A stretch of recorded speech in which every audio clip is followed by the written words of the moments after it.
In terms of aligning images, we talked a little bit about the graphic strip. And I like to align the images. Again, this is the architect side of me. There may be architects that would disagree with me here. That's fine. But I like to align images because it gives a cleaner look.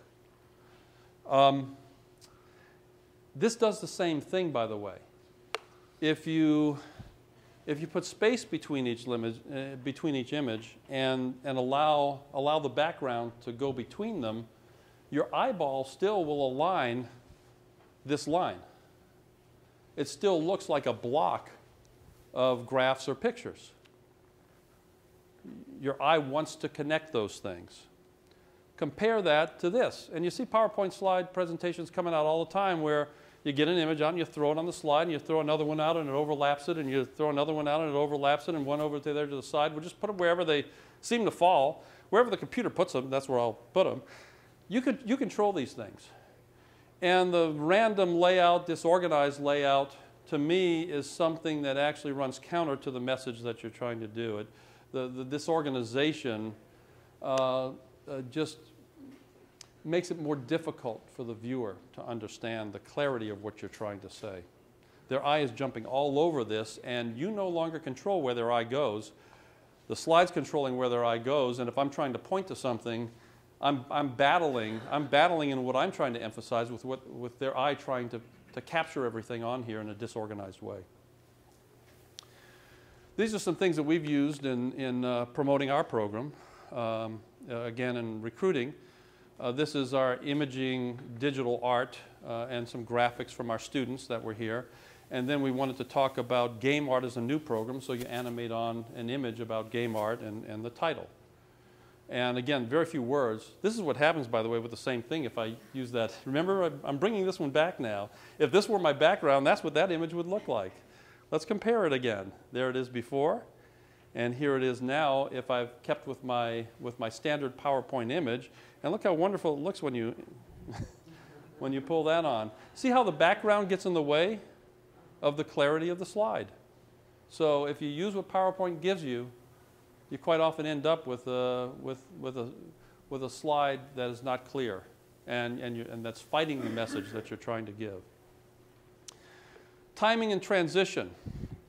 You know, generally, a rule of thumb, try not to talk more than 30 seconds on any one slide. It can be less. It can be a little bit more on some slides, but try not to talk more than 30 seconds because people lose attention span after 30 seconds. So I always joke because I had an art history, architecture history teacher in college, 3-hour class Friday morning starting at 8 o'clock. So it went from 8 to 11 with a 10-minute break in the middle, and he came to class with 4 slides. You know, and it was a real snoozer. It really was. It was some of the worst lectures I ever sat through were 4 slides in 3 hours. And it was all visual presentation, but he'd lecture for, you know, an hour, 15 minutes on a single slide. Okay, so 30 seconds plus or minus.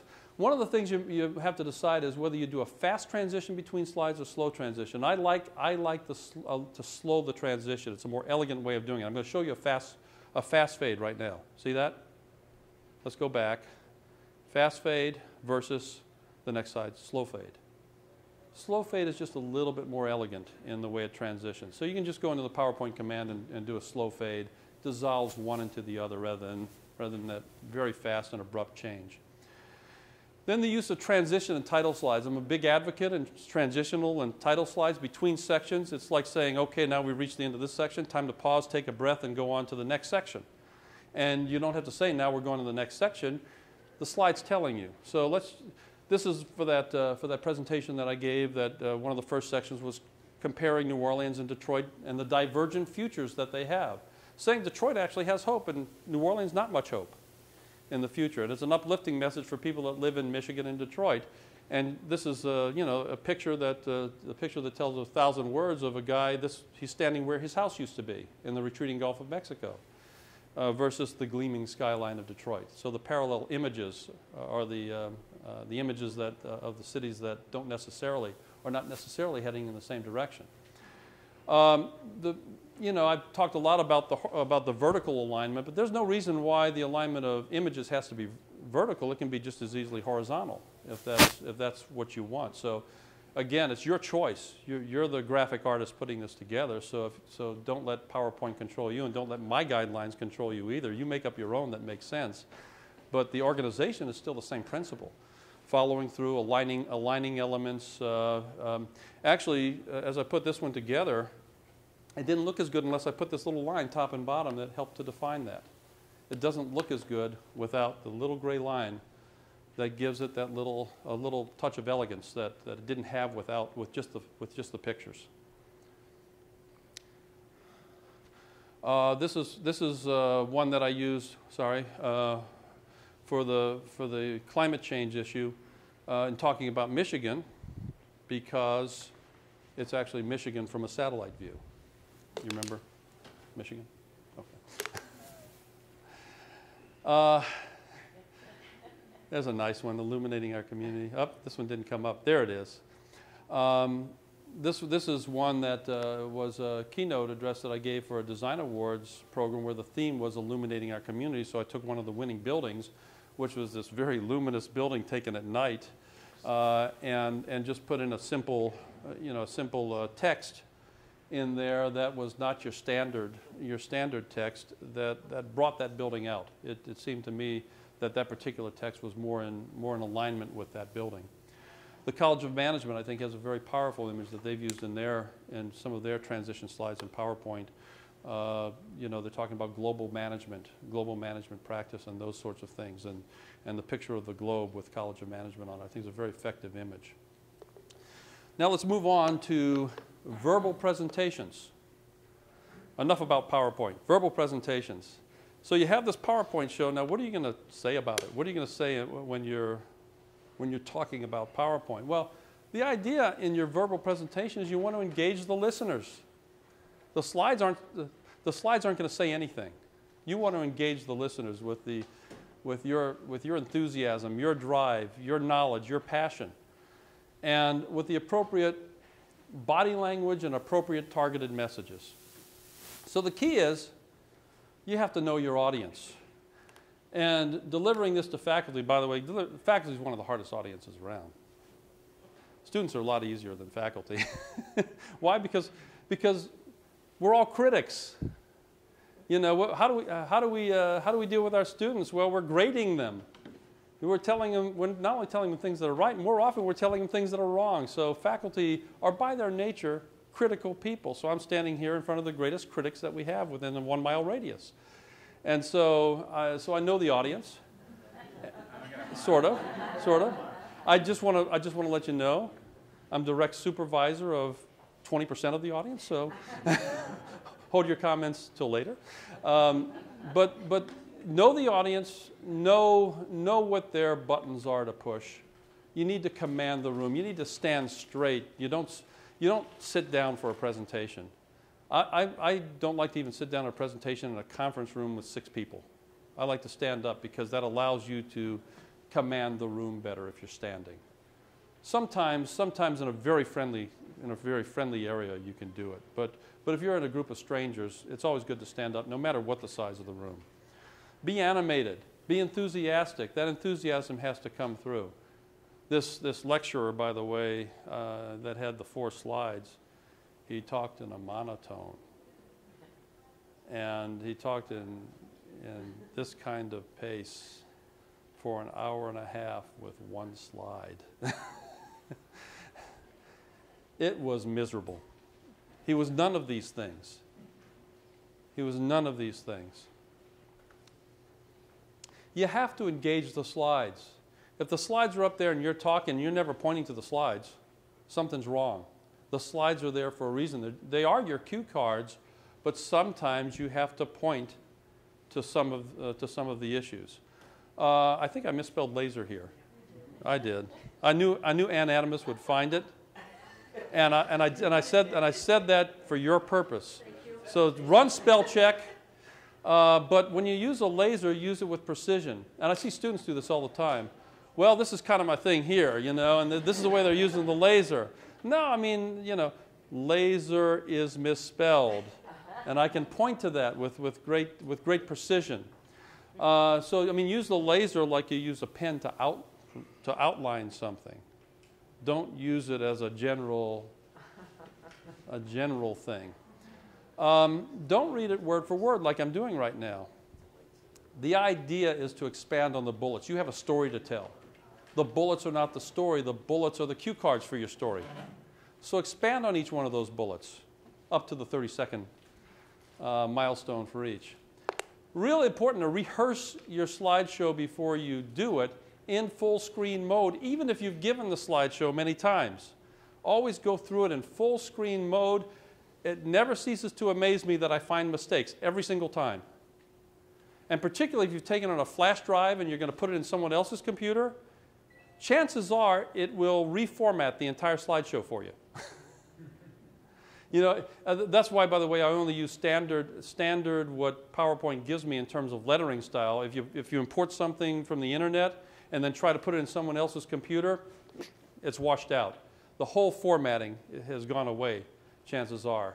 So if you think you're not giving it on your computer, don't use a foreign font style. When you're going to do a group presentation, one of the most important things that you can do, and one of the things where it's really dropped, is the handoff from one speaker to another speaker. There's a segue that you have to have in this, and it isn't, now here's so-and-so to talk about this. I mean, you're telling a story, so how does this person work into your story, and how do you gracefully hand off to them? And you don't just come up with it on the spur of the moment. It's not a spontaneous thing. You actually have to rehearse those things. What am I going to say about this person? What is this person going to address? How am I going to get them into this presentation in a way that doesn't disrupt the presentation, that it seems like a natural flow? Check out the projection system. By the way, I just want to let you know that I had this lowered today. They had one that was 8 feet tall in here, and I said, people won't be able to see. And so this is the one that we're using now. So we need a lower cart. Let's make a note of that, lower cart. But check out the projection system. Make sure that your computer actually is compatible with the projection system. We have a terrible problem in our main auditorium because most of our speakers from around the country come in with Macintosh, and for some reason our projection system hates Macintoshes. And so it usually takes us 15 minutes just to get the thing so that it recognizes it. And poor Brian Raymond is up there, trying to fiddle with it.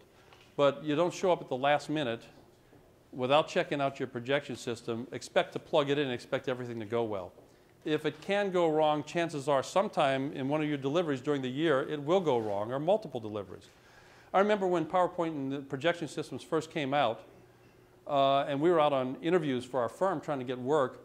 I'd say our failure rate at interviews with our projection systems, and these were all of our own computers, all of our own projection systems, about 40% failure rate to even get the projection to come through the projectors in the very early days. You know, now they're virtually 100% effective. Unless the bulb burns out, they're 100% effective. But we always had a backup. We always had, okay, if the projection system falls, here's the handout. It has all the slides in it. We're going to hand those out instead, and we're going to take people through the interview. Always had a backup then. Less backup now. You notice I'm always standing here. I'm very seldom walking in front of the screen. If you watch a boxing match, the referee is always moving around, never stands in one place. So it's okay, I think, to walk in front of the screen, and sometimes I'm talking from this side, sometimes I'm talking from that side, but the point is never stand in front of the screen. You have to watch the audience's body language. So I've been watching your eyes all along here, and none of you appear to be falling asleep yet. I'm working on it, though. But you watch for head nodding, yeah, or no, or you watch for those visual cues from people. Little chuckle. I watch those things. I'm watching you, okay? And let me see. It went backwards on me. I had a random thing that happened here. Okay. You watch for verbal cues. You watch for laughter. You watch for the sometimes. But remember, it's always the eyes. Mr. Miyagi said it. It's the eyes. Always the eyes, Daniel-san. You can always tell by people's eyes whether or not they're paying attention, whether their eyes are open, whether their eyes are gleaming, and that's how you can tell. It's okay to use humor. Self-effacing humor is just fine. But no demeaning humor, like what Lewis did to me in my introduction. There's taboo topics that you should never get into. Body parts. I mean, okay, medical school, it's a lecture on body parts, that's okay. But you know, body parts, race, ethnicity, gender, sexual orientation, medical problems in a lecture that has nothing to do with those, you know, you stay away from those things. They don't belong. Typically a straight posture. I'm going to explain why you wouldn't have a straight posture at any time. No hostile posture or gestures. Okay, here's people with really good posture, assertive things, leaning towards the audience, you know, very, very positive, affirming kind of things. I've seen people with these kinds of actions as well. People that are just fuming over a comment in a PowerPoint. You can't let the audience get to you. You just can't do it. That's why I developed what I call the slouch. Now, I used to do a lot of community meetings, and they'd involve presentations to sometimes hostile community groups. Let me tell you how hostile the community group could be. I was in Kansas City doing a plan for the neighborhood that was located around a closed Air Force base. They wanted to do a plan for that particular neighborhood. But I would say that this group that was there was pre-Tea Party, but in that vein, okay? Don't want to get into too much politics, but we asked them to define what their key neighborhood problems were. And usually in neighborhood you say, well, we got a drainage problem, we have some parking and traffic problems, things like this. This neighborhood said the Air Force has sold the runways to a major railroad company here, the Kansas City Southern Railroad, where they put in an intermodal hub to take automobiles from trains and move them to trucks. You know, an industrial kind of site, which is an airport, it's a use that made sense, and it's away from any of the neighborhood. But they said, here's their reason for doing this.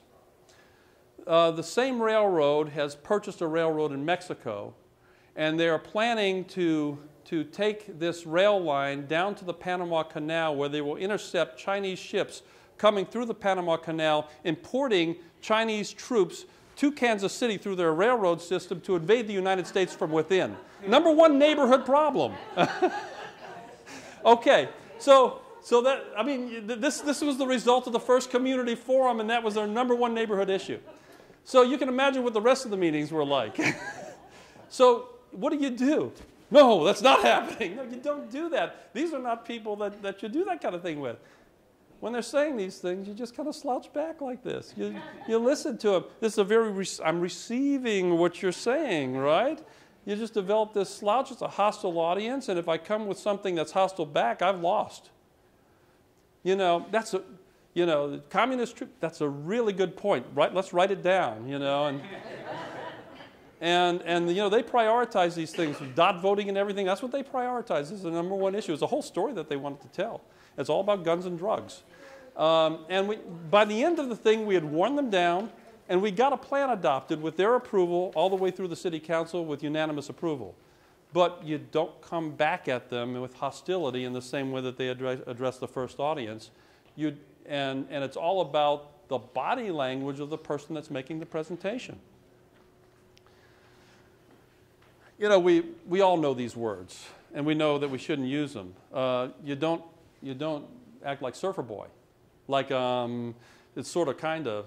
There was a speaker here that we had at the university in my very first year here, and I timed her for a 45-minute lecture, and it was like close to 150 sort ofs or kind ofs in the lecture. Like this is kind of a building. No, it's actually a building that you're showing. It's not kind of a building. This is sort of a landscape in front of the building. No, it's actually a landscape in front of the building. It's not kind of, sort of.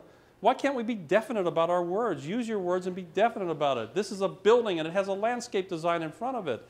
You know, nonverbal habits. You know, if I'm sitting there and doing all kinds of things. You know, Rodney Dangerfield. You know, I get no respect. Well, he used that as a stick, but it doesn't work for you. It will not work for you. You won't get any respect if you use that. Inappropriate language, you don't want to do that. Rambling and sidetracks, you want to avoid that. And just always remember, and this is Ed Orlowski, he did a presentation on this, and I picked up this from him, so I'm going to give you credit. The dreaded fade where you start like this, and by the end of your sentence, you're down to something like this, and no one in the audience can hear what you're saying. The dreaded fade. I learned that from Ed. Thank you, Ed. What's that? Finish strong. Finish strong. 60 minutes. Now, after I presented this to some of the people in administration and the chairs to talk about recruiting, they said, you really ought to, if you're going to talk to other people, and particularly to faculty about it, you have to divide down into different kinds of audiences that they may be dealing with. When you're recruiting students and parents, class lectures, community groups, professional organizations, all those are about the same kind of persuasive speech that our presentation. I consider a line drawn right here. These are all within the guidelines that I've talked about today. When you hit scholarly conferences and interview presentations, and when would you do interviews? Well, I'm going after a grant, and I have to give an interview to the panel that's going to select whether my grant gets it or someone else's grant gets it. A little different. I mean, there you're in competition, and it's a different kind of a competition. Scholarly conference, you're presenting to peers. You're also potentially presenting to people that may have greater knowledge than you in the audience about the subject you're talking about. You know, you always say, well, generally in these groups, you're the expert. In these groups, you may not be the expert. So there's a difference in the way that you're going to approach those. So when you're adapting to those audiences in the bottom part of it, again, you have to know the audience and you have to stay ahead of the audience. You have to go into those things much better prepared than your typical class lecture where you can actually kind of wing it in front of some students sometimes and get by with it, right? But you can't wing it with a lot of the people that are experts in their field. So you have to prepare, you have to rehearse, but at the same time you need to be spontaneous in the moment. That if something comes up, you have to be able to integrate it in. You have to be spontaneous about answering the questions that they're going to address you. Remember that they're trying to decide between you and maybe 3 or 4 other proposals, and one of the ways that they're going to do is ask you questions that are hard to answer. So be spontaneous about your answers and be able to think clearly on your feet. Anticipate the questions.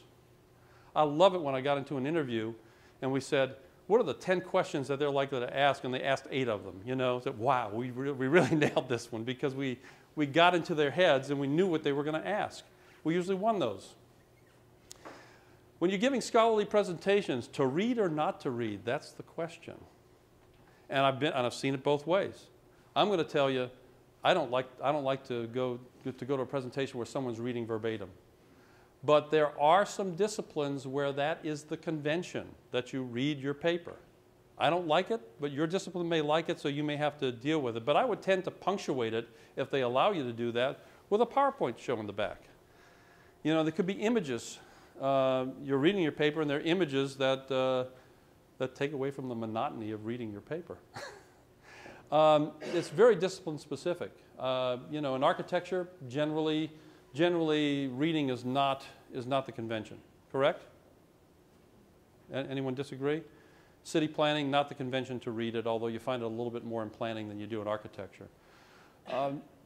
Never, and I'm going to say this because I was questioned on it. Someone said never use the word never, but I'm going to say I'm right about this. Never use the entire text on the slide. Yeah. But I've heard of some conferences where papers were required to be read. Yeah. Because of international audiences. Yeah. And the need to be able to. And need to be simultaneously translate or something like that, right?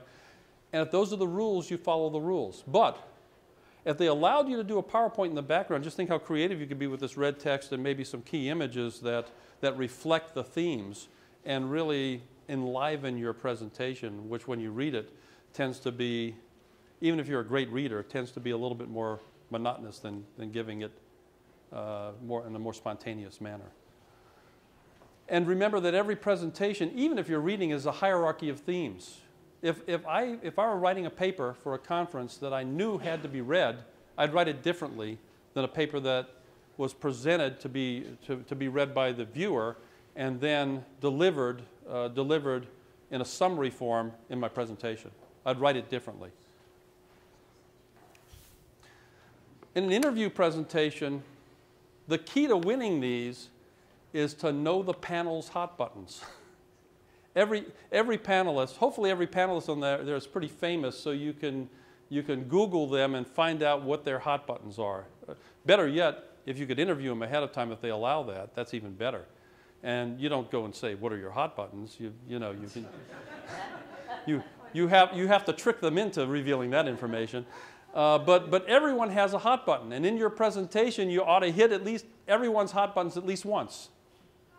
Because when you do that, then you know that they've heard something that they want to hear in your presentation, and they're much more inclined to vote for you. And that's the way we used to win presentations, dissect who the audience is. How did O.J. Simpson win his first trial? He won it in jury selection. He won it in jury selection. Didn't matter what people presented, he won it when the jury was selected. How did he lose his second trial?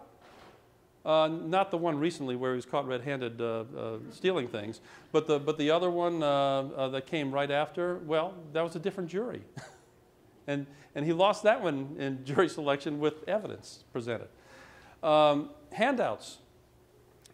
So a lot of times you go into a presentation with a handout. Do you give out the handout in the beginning? Only if you want people thumbing through it while you're doing your presentation. Otherwise, the handout is a leave behind at the end. Most of them have your proposal already in front of them. They're going to have that in front of them. I tend to give out the handouts at the very end, and it's a summary of the things you presented. If you give it out to them in the beginning, they're looking at the chart that you're going to show up with a slide 3 slides from now. And so they're way ahead of you, and they're anticipating what you're going to say, and they're not paying attention to what you're saying. You need your presentation to be very highly organized. Quite often these are with teams, so rehearse those handoffs. You don't want to fumble around in the handoffs. And the close, really important, the close. If you're asking someone to give you something and to deprive someone else of that same thing, the close is very, very important. And what I like to do is they allow you to do it within the rules. The close can either be at the end of the presentation. It's where you ask for the grant, you ask for the job. People like to give things to people that ask for it.